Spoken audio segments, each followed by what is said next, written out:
The dust from the saloon floor coated Teresa Crawford's lungs as she dragged the heavy mop bucket across the warped wooden boards at 3 in the morning, her hands bleeding through the torn fabric she had wrapped around her palms hours ago.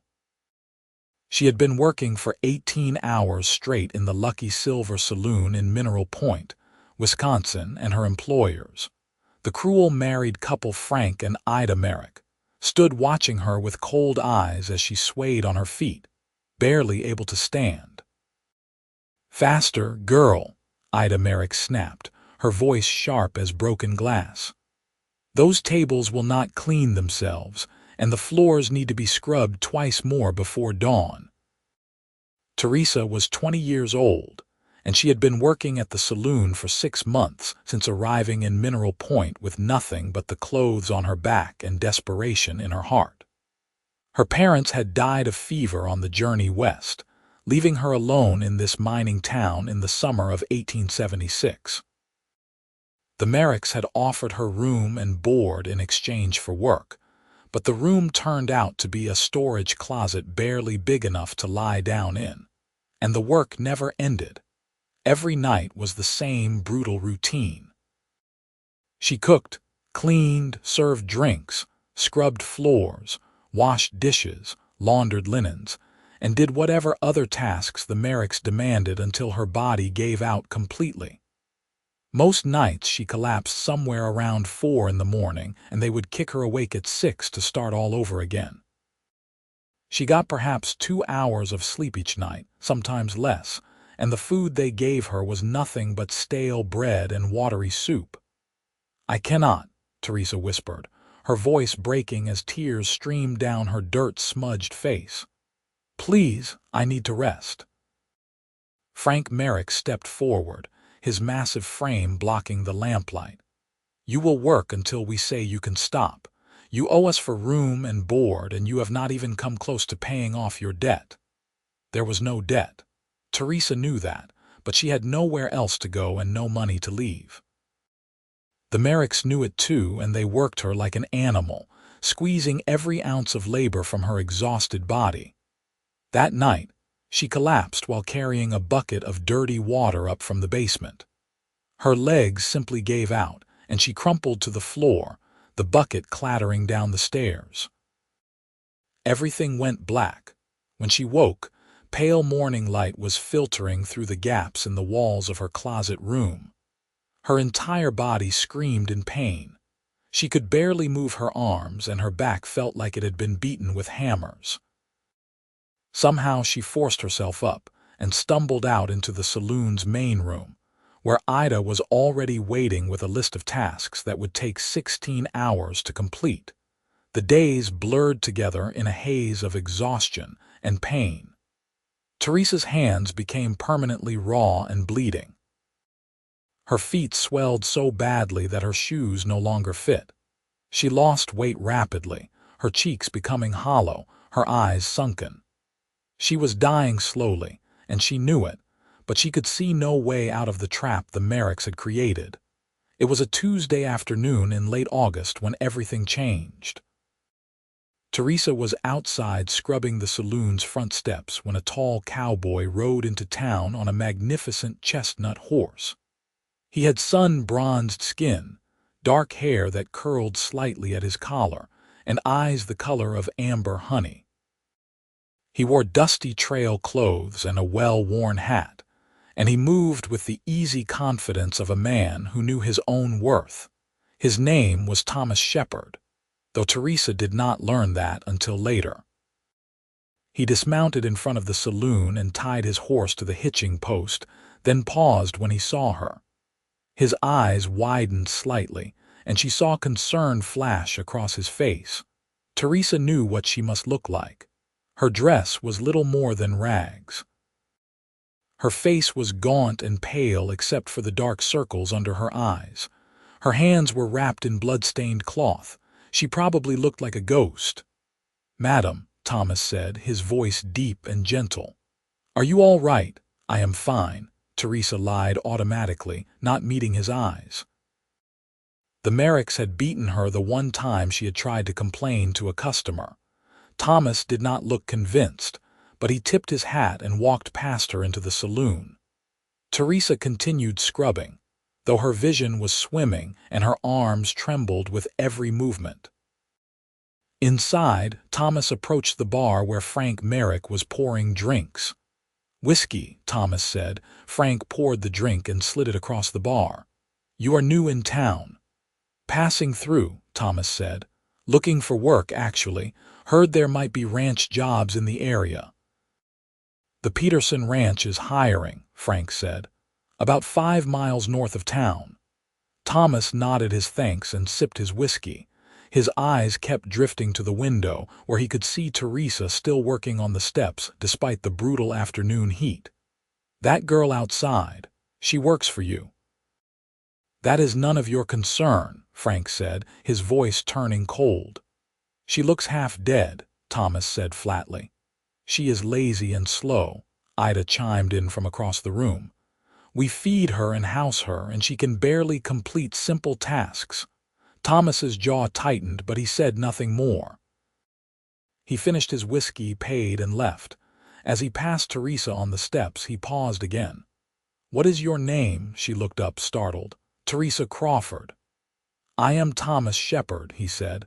"How long have you been working here?" "6 months," she whispered. His expression darkened. "When did you last have a full meal and a full night's sleep?" Teresa's eyes filled with tears, but she could not answer. Ida appeared in the doorway behind her. "Move along, Cowboy," Ida said sharply. "The girl has work to do." Thomas held Ida's gaze for a long moment, and something dangerous flickered in his eyes. Then he tipped his hat, mounted his horse, and rode away. Teresa watched him go, feeling a strange ache in her chest. For just a moment, someone had seen her suffering. Someone had cared. That night was worse than usual. The Merricks were angry about Thomas's questions, and they took it out on Teresa, adding extra tasks and refusing to let her sit down even for a moment. By midnight, she was sobbing as she scrubbed, her body beyond exhaustion, beyond pain, simply existing in a state of pure suffering. She collapsed at 2 in the morning, crumpling beside a table full of dirty dishes. This time she did not wake up when they kicked her. Her body had simply given out completely. Teresa came to consciousness slowly, confused by the softness beneath her and the warmth of blankets. She opened her eyes and found herself in a small but clean room she had never seen before.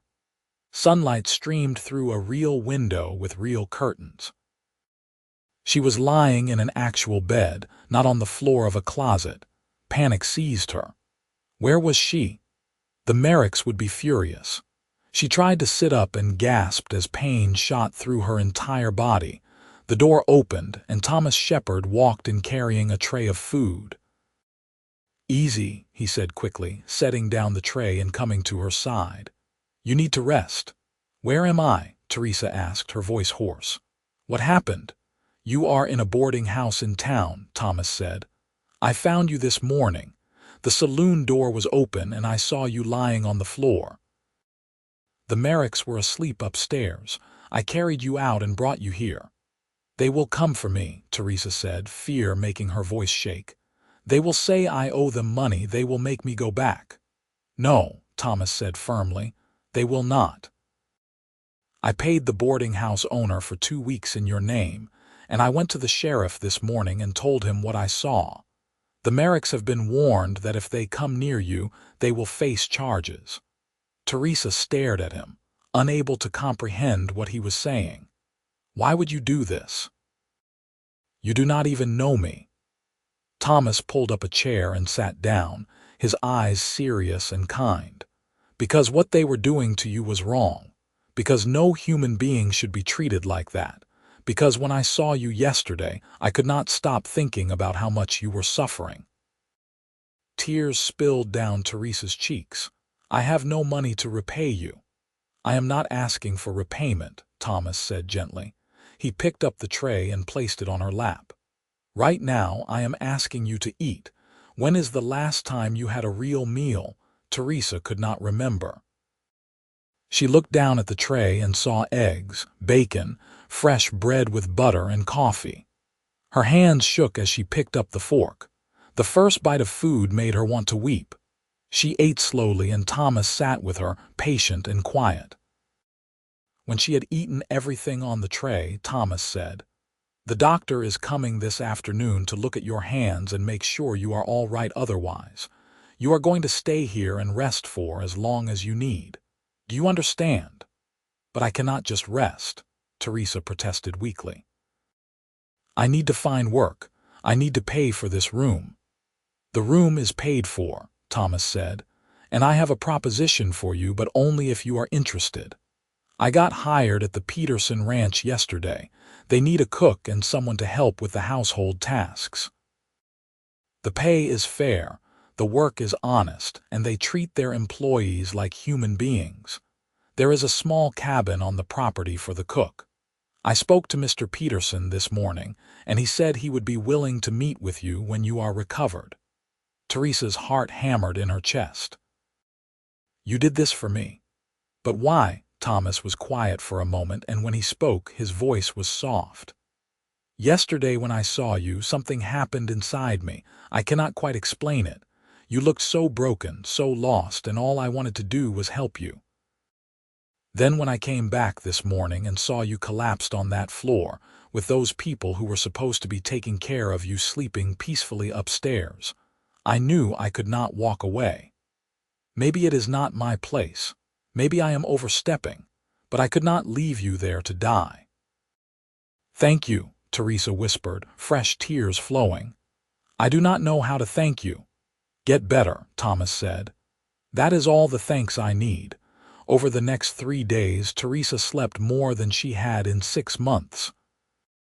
The doctor came and bandaged her hands properly, gave her salve for her wounds, and prescribed rest and good food.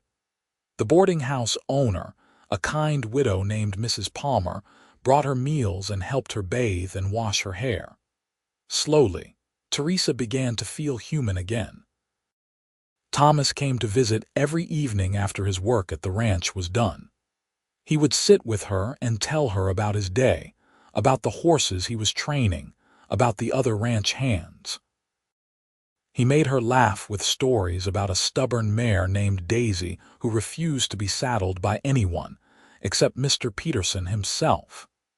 He asked about her life before Mineral Point, and Teresa found herself opening up to him in ways she had not opened up to anyone in years. She told him about her parents, about their dreams of a better life out west, about how fever had taken them both within days of each other.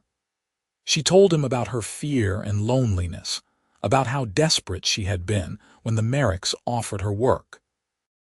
Thomas listened to everything, his eyes full of compassion and understanding. "You are the strongest person I have ever met," he said one evening as they sat together in the boarding house's small parlor. "What you survived would have broken most people." "I do not feel strong," Teresa admitted. "I feel like I barely escaped with my life." "Surviving is a kind of strength," Thomas said. "And now you get to do more than just survive. You get to actually live." On the 4th day, Teresa felt well enough to walk around town. Thomas took her to meet Mr. Peterson, who was a weathered man in his 50s with kind eyes and a firm handshake. He offered her the cooking job on the spot, along with the small cabin, and a salary that seemed like a fortune compared to what the Merricks had given her. "We eat breakfast at 6, lunch at noon, and dinner at 6, Mr. Peterson explained.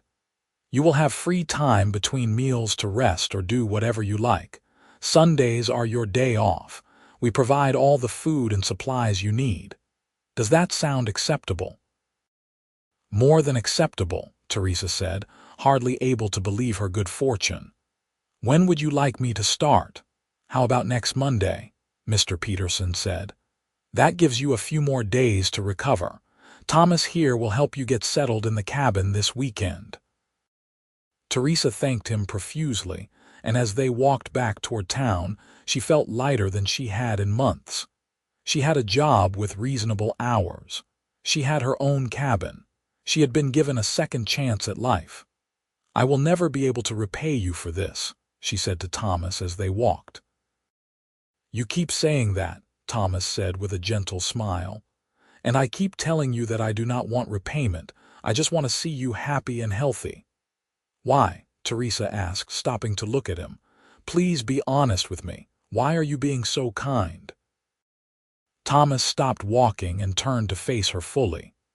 The late afternoon sun cast golden light across his face, and his expression was earnest and open.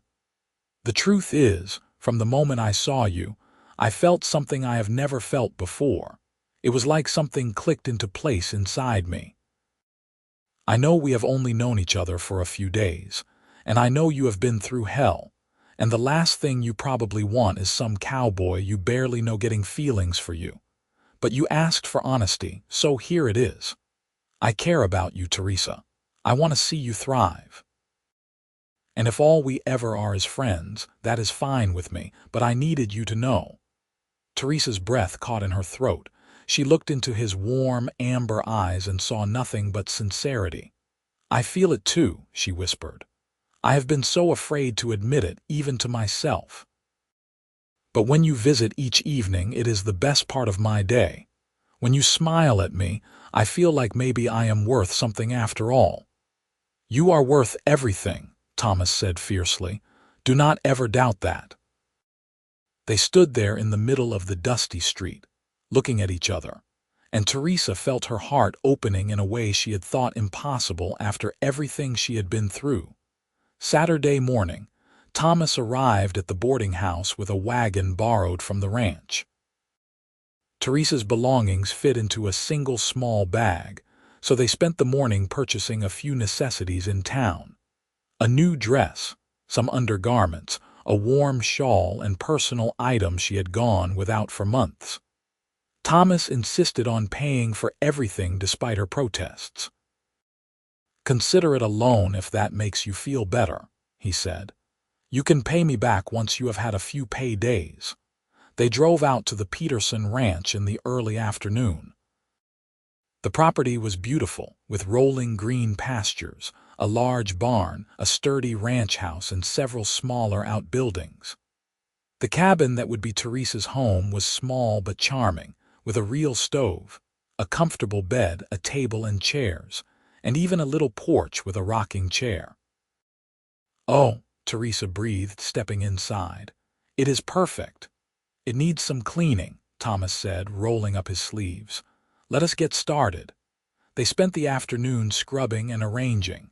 Thomas hauled water, fixed a loose board on the porch, and rehung the door so it closed properly. Teresa swept and dusted and washed the windows until they sparkled. They worked together easily, finding a natural rhythm, laughing and talking the whole time. As the sun began to set, they sat together on the porch steps, tired but satisfied. The evening air was cool and pleasant, filled with the sounds of crickets and the distant lowing of cattle. "This feels like a dream," Teresa said softly. "A week ago I was dying in that saloon. Now I am here in this beautiful place with my own home and a good job." "And you," she added, glancing at him shyly. "I have you." Thomas reached over and took her hand gently, careful of her still healing wounds. "You have me," he agreed, "for as long as you want me."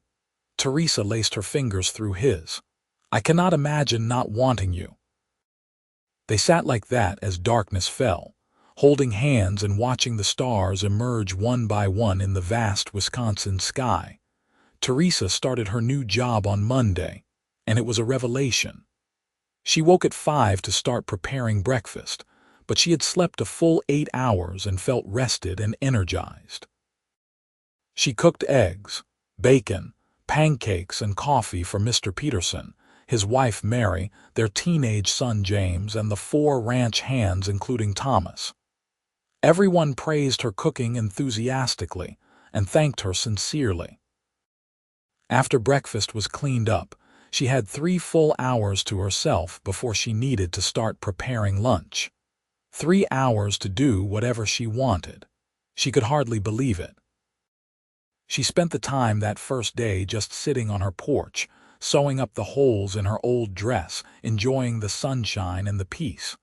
Lunch was a simple affair of sandwiches and soup.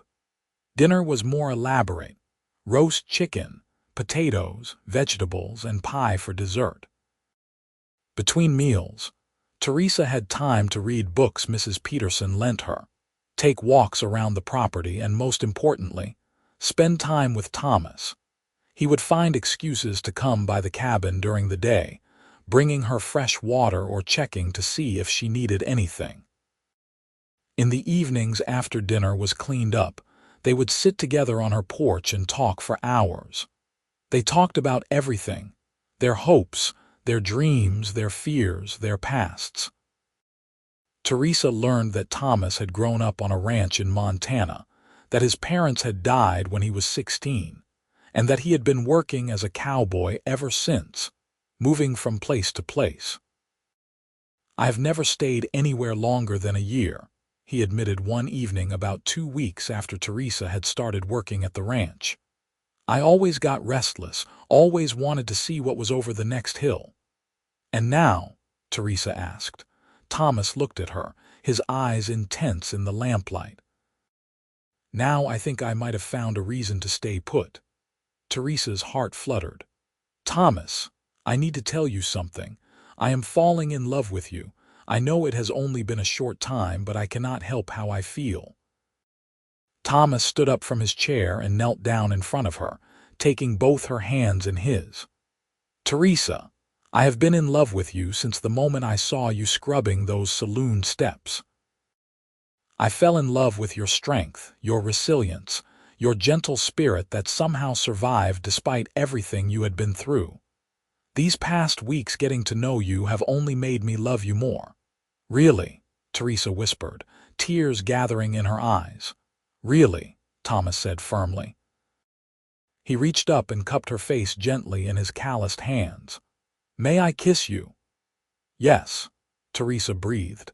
Thomas leaned in slowly, giving her every chance to change her mind, and pressed his lips to hers in a kiss that was tender and sweet and full of promise. Teresa felt warmth spread through her entire body, felt something inside her that had been frozen and broken begin to thaw and heal. She wrapped her arms around his neck and kissed him back with all the feeling in her heart.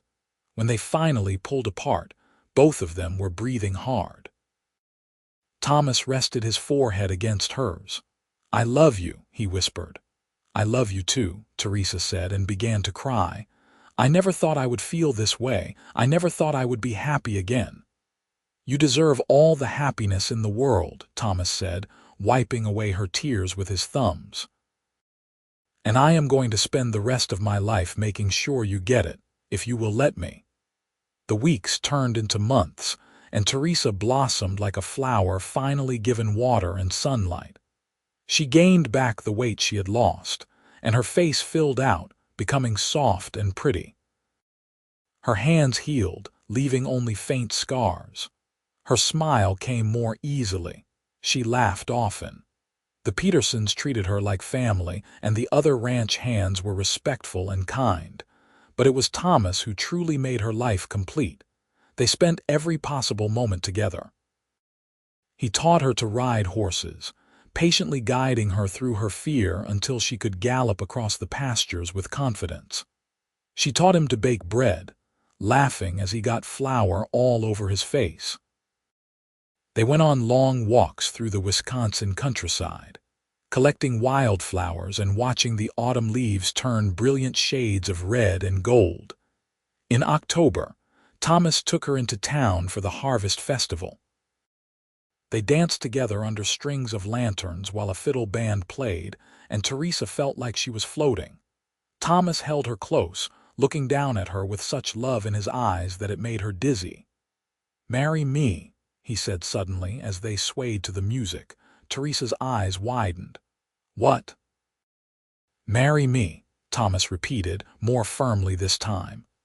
"I know we have only known each other for a few months, but I have never been more certain of anything in my life. I love you, Teresa. I want to build a life with you."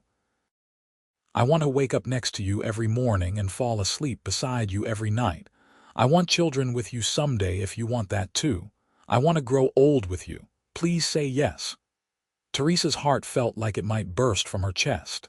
"Yes," she said, laughing and crying at the same time. "Yes, yes, 1,000 times yes." Thomas picked her up and spun her around, both of them laughing with pure joy. The other festival goers noticed and started clapping and cheering. Someone shouted congratulations. The fiddle band struck up a particularly cheerful tune. They were married in November in the small church in Mineral Point. Mrs. Peterson helped Teresa make a simple but beautiful white dress. Mr. Peterson walked her down the aisle, his eyes suspiciously bright. The ranch hands all attended, along with several townspeople who had befriended Teresa over the past months. Even the widow Mrs. Palmer from the boarding house came, dabbing at her eyes with a handkerchief. Thomas stood at the altar in his best clothes, his hair neatly combed, looking so handsome that Teresa's breath caught. As she walked toward him, she thought about how far she had come. 6 months ago she had been broken and dying, with no hope and no future. Now she was walking toward a man who loved her, toward a life full of promise and joy. The ceremony was simple and heartfelt. When the preacher pronounced them husband and wife, Thomas kissed her with such tenderness that Teresa felt tears slip down her cheeks. They were good tears, happy tears, tears of gratitude for this second chance at life. Mr. Peterson had given them 3 days off for a honeymoon. They spent it in Teresa's cabin, which was now their cabin, learning each other's bodies and hearts, talking late into the night and making love as the fire crackled in the stove. Thomas was gentle and patient, making sure Teresa felt safe and cherished every moment. "I never thought I could feel this happy," Teresa said one night as they lay tangled together in bed. "Sometimes I am afraid I will wake up and it will all have been a dream." "It is real," Thomas promised, pulling her closer. "I am real. This is real. And I am never going to let anything hurt you again." They settled into married life with easy happiness. Thomas moved his few belongings into the cabin, and they made it truly their own, adding little touches that reflected both of their personalities. Teresa continued her work as the ranch cook, and Thomas continued his work with the horses, but now they came home to each other every night. In the spring of 1877, Mr. Peterson offered Thomas a partnership in the ranch. He was getting older and wanted to start stepping back from the day-to-day operations, and he trusted Thomas to help run things. It came with a significant increase in pay and more responsibility, but also more security and the promise of a real future. Thomas and Teresa discussed it long into the night. It would mean staying in Mineral Point permanently, putting down real roots. For Thomas, who had spent his adult life drifting from place to place, it was a big decision. But when he looked at his wife, at the life they were building together, the choice was easy. "Let us do it," he said. "Let us build something lasting here." They shook hands with Mr. Peterson the next day, and Thomas threw himself into his new role with energy and dedication. He proved to be a natural leader and a smart businessman. Under his guidance, the ranch prospered and expanded. In July, Teresa realized she had missed her monthly courses twice. She waited another week to be sure, then went to see the doctor in town. He confirmed what she had begun to suspect. She was pregnant. Teresa walked home from town in a daze, one hand pressed to her still flat stomach. She was going to be a mother. She and Thomas were going to have a baby. Joy and fear mingled in her heart. She had never known her own mother very well before fever took her. Would she know how to be a good mother herself? But then she thought of Thomas, of his kindness and patience and love, and she knew everything would be all right. They would figure it out together. she told him that evening as they sat on their porch watching the sunset. "Thomas, I have something to tell you." He must have heard something in her voice because he immediately gave her his full attention. "What is it? Are you all right?" "I am more than all right," Teresa said, taking his hand and placing it on her stomach. "I am pregnant. We are going to have a baby." Thomas's face went through a rapid series of emotions: shock, wonder, overwhelming joy. "A baby," he breathed. "We are going to have a baby." "Yes," Teresa said, laughing at his expression. Thomas let out a whoop of joy and picked her up, spinning her around just like he had at the harvest festival when she had agreed to marry him. Then he immediately set her down, looking worried. "Sorry, I should not be spinning you around." "Is that bad for the baby? Are you feeling all right? You need to sit down." "I am fine," Teresa assured him, touched by his concern. "The doctor said I am healthy and everything looks good." Thomas knelt down and pressed his ear to her stomach, even though there was nothing to hear yet. "Hello in there, little one," he said softly. "I am your papa. I cannot wait to meet you." Teresa ran her fingers through his hair, her heart so full she thought it might overflow. This man, this wonderful man who had saved her life and taught her to live again, was going to be the father of her child. How had she gotten so lucky? The pregnancy was healthy and relatively easy. Teresa continued working until her 8th month, when Mrs. Peterson insisted she start resting more. Thomas was hilariously overprotective, constantly worrying that she was overdoing it or not eating enough or needed something. Teresa found it endearing even when it was a bit annoying. In February of 1878, on a cold, snowy night, Teresa went into labor. Mrs. Peterson and the doctor were both present, and Thomas paced outside the cabin like a caged animal, nearly wearing a hole in the porch. After 12 hours of labor, Teresa gave birth to a healthy baby boy with a full head of dark hair and lungs that worked extremely well. They named him Samuel Shepherd after Thomas's father. When the doctor finally let Thomas into the cabin and placed the baby in his arms, the big, strong cowboy burst into tears. "He is perfect," Thomas said, staring down at his son with absolute awe. "Teresa, he is perfect. You are perfect." "I love you so much." "I love you too," Teresa said, exhausted but happier than she had ever been. Samuel was a good baby, healthy and strong. He grew quickly, hitting all his milestones early. Thomas was a devoted father, constantly playing with his son, singing to him, carrying him around the ranch to show him the horses and cattle. Teresa loved watching her two boys together, loved the gentle patience Thomas showed even when Samuel was fussy or difficult. When Samuel was 2, Teresa became pregnant again. This time she delivered a daughter in the summer of 1880, a beautiful little girl with Teresa's blue eyes and Thomas's dark hair. They named her Rose after the wildflowers that grew all over the ranch. Life settled into a comfortable, joyful rhythm. Thomas continued to thrive in his role managing the ranch, eventually buying out Mr. Peterson's share entirely when the older couple decided to retire and move to live with their son's family in Madison.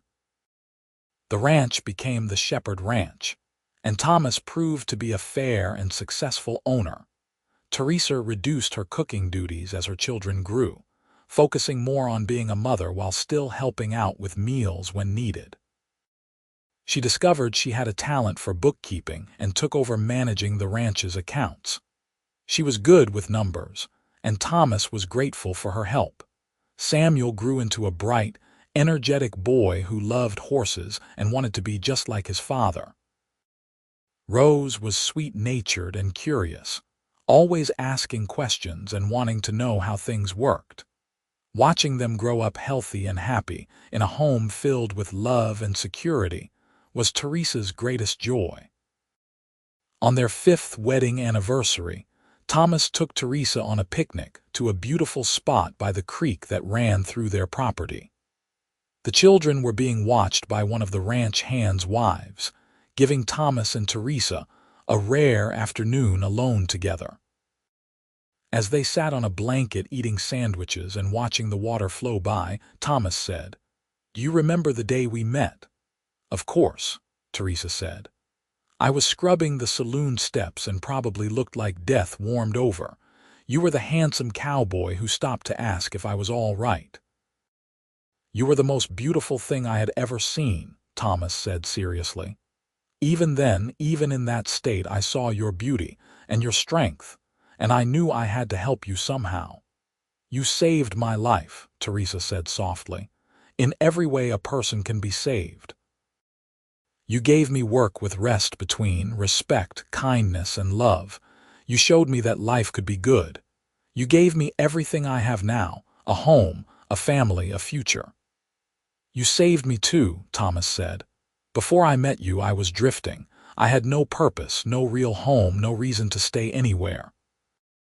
You gave me all of that. You gave my life meaning." They kissed as the creek burbled beside them and birds sang in the trees. Teresa thought about the journey that had brought her here, from the nightmare of the saloon to this perfect moment. The scars on her hands had faded to barely visible lines.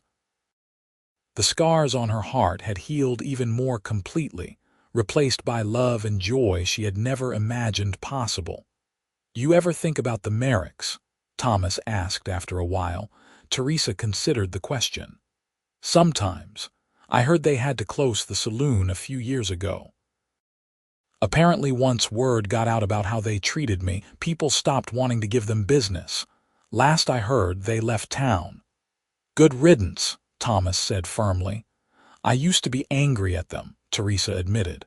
"Furious, really, for what they did to me. But now I mostly just feel sorry for them. They must be miserable people to treat another human being that way. Meanwhile, I have everything. A husband who loves me, beautiful children, a good life. In the end, kindness won out over cruelty." Thomas pulled her close, kissing the top of her head. "That is one of the things I love most about you. Your ability to forgive and move forward. You are a remarkable woman, Teresa Shepherd." Years continued to pass in contentment. Samuel grew into a teenager, and then a young man, eventually deciding to go to university in Madison to study veterinary medicine. He wanted to come back to the ranch and care for the animals. He explained to his parents, but he wanted to do it properly with real medical training. Thomas and Teresa were incredibly proud of him, though they missed him terribly when he left. Rose, meanwhile, showed a talent for art and spent hours sketching the ranch animals and landscapes. She talked about maybe going to art school in Chicago someday. And while the thought of both children leaving was hard, Thomas and Teresa encouraged them to pursue their dreams. "We want them to have choices," Teresa said one evening as she and Thomas sat on their porch, now a decade older and a little grayer but still very much in love. "We want them to know they can be anything and do anything. That is what freedom really means." "You are right," Thomas agreed. "We will support them no matter what they choose." In 1890, Samuel graduated from veterinary school at the top of his class and returned to Mineral Point to set up practice. He worked primarily with the ranch animals but also served other farmers and ranchers in the area. He was talented and compassionate, with his father's steady patience and his mother's gentle kindness. When Samuel was 24, he married a lovely young woman named Catherine who worked as a schoolteacher. Thomas and Teresa adored her, and they were thrilled when Samuel and Catherine moved into a house just down the road from the ranch. A year later, they became grandparents when Catherine gave birth to twin boys. Holding her grandsons for the first time, Teresa felt overwhelmed with gratitude for the life she had built. She thought about that broken, exhausted girl scrubbing saloon steps so many years ago. That girl could never have imagined this. Surrounded by family, holding grandbabies, secure in the love of a good man and a life well lived. Rose eventually did go to art school in Chicago, where she thrived and began selling her paintings. She sent money home from her sales, though Thomas and Teresa always sent it right back with letters telling her to save it for herself. She came home every summer and for holidays, filling the house with her energy and stories of city life. Thomas and Teresa continued running the ranch together, though they gradually gave more responsibility to their hired foremen as they aged. They spent more time simply enjoying each other's company, taking long walks, working in the garden Teresa had cultivated, and spoiling their grandchildren. On their 20th wedding anniversary, they returned to the church where they had married. It looked exactly the same, though they both had more gray hair and lines on their faces. They renewed their vows in a small ceremony with just their children and grandchildren present. 20 years ago, I promised to love you for the rest of my life, Thomas said, holding both of Teresa's hands as they stood at the altar again. That has been the easiest promise I have ever kept. Loving you is as natural as breathing. You are my best friend, my partner, the love of my life. Here is to 20 more years and all the years after that. When I married you, I was still learning to trust that good things could happen to me, Teresa said, tears streaming down her face. You have spent 20 years proving that I could trust you, that I was safe, that I was loved. You have given me the most beautiful life. I love you more now than I did on our wedding day, and I will love you more with every day that passes. They kissed while their children applauded and their grandchildren giggled. Later, at the celebration dinner at the ranch, surrounded by family and friends and love, Teresa looked around the table and felt peace settle over her soul. She had survived darkness and found light. She had been broken and became whole. She had known cruelty and found kindness. She had collapsed from exhaustion and found rest. All because one cowboy had stopped on a saloon step and asked if she was all right. All because one good man had seen her suffering and decided to help. Thomas caught her eye across the table and winked at her, his amber eyes still warm and full of love after all these years. Teresa smiled back, her heart full to bursting. The years rolled on gently. Rose eventually married a fellow artist and moved to New York, where she became moderately famous for her landscape paintings. She had 3 children who visited their grandparents' ranch every summer, running wild through the pastures just like their mother had done. Samuel took over more of the ranch operations as Thomas's joints got stiffer and he needed to slow down. Catherine became like a daughter to Thomas and Teresa, and their children brought endless joy. Eventually, there were 6 grandchildren in total, and the ranch house was often filled with the sounds of children playing and laughing. Thomas and Teresa grew old together with grace. They held hands constantly. They still sat on their porch every evening, watching the sun set over their land. They still told each other, "I love you," every single day. The passion of their early years had mellowed into something deeper and richer.